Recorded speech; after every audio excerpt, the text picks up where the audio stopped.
सिंधुदुर्गात प्रथमच बायपास शस्त्रक्रिया, हृदयरोग निदान आणि उपचार एकाच ठिकाणी।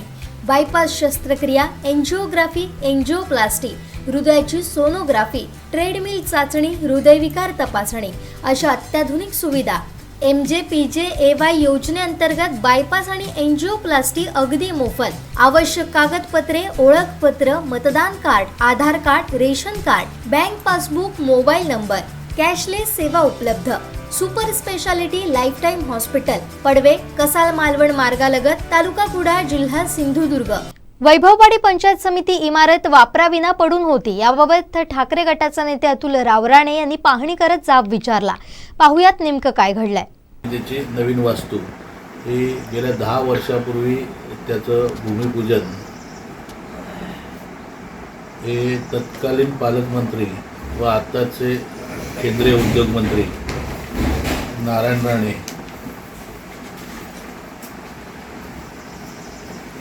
यांच्या हस्ते करण्यात आलं होतं।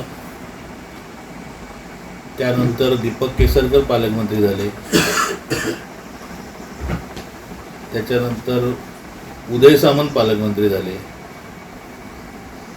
दीपक केसरकरांच्या कार्यकालामध्ये ही इमारत वास्तू पूर्णपणे तयार झाली, परंतु तिचं उद्घाटन करून ते लोकार्पण करण्यात आली नाही। उदय सामंत पालकमंत्री आल्यानंतर वैभववाडीकरांनी हाच विषय पालकमंत्र्यांना इथे जनता दरबारामध्ये विचारला होता।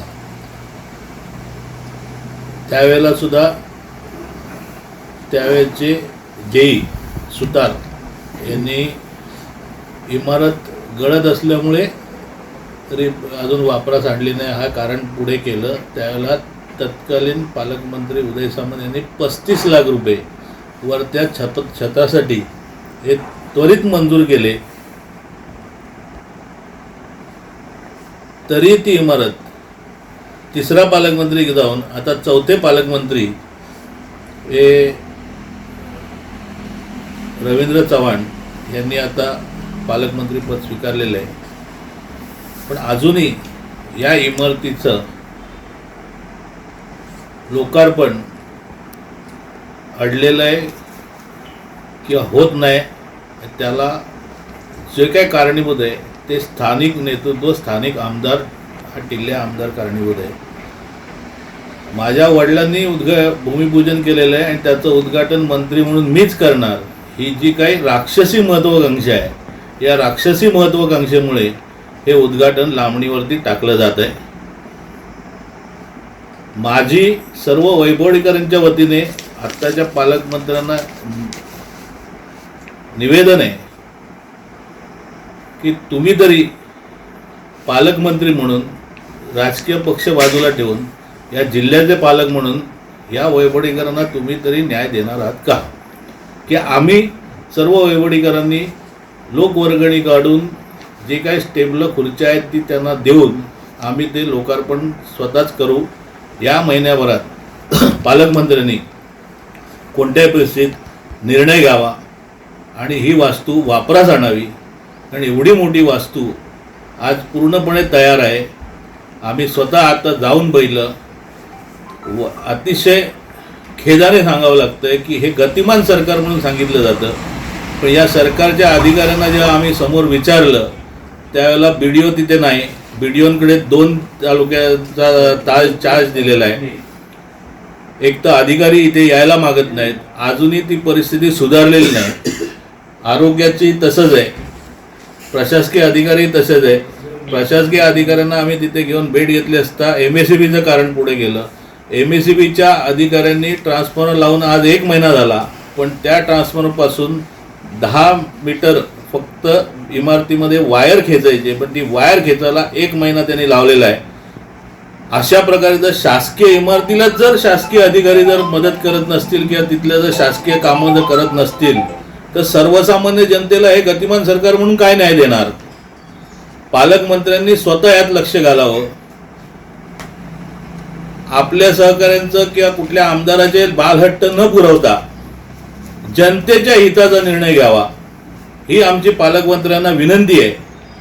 आणि जर आपण यावर योग्य निर्णय जर काही अडचणीस्तव घेऊ शकत नसाल तर आम्ही लोकार्पण करून तिथलं हे इमारत सुरू करण्यास आम्ही सक्षम आहोत. मग तो निर्णय आम्हाला घ्यावा लागेल,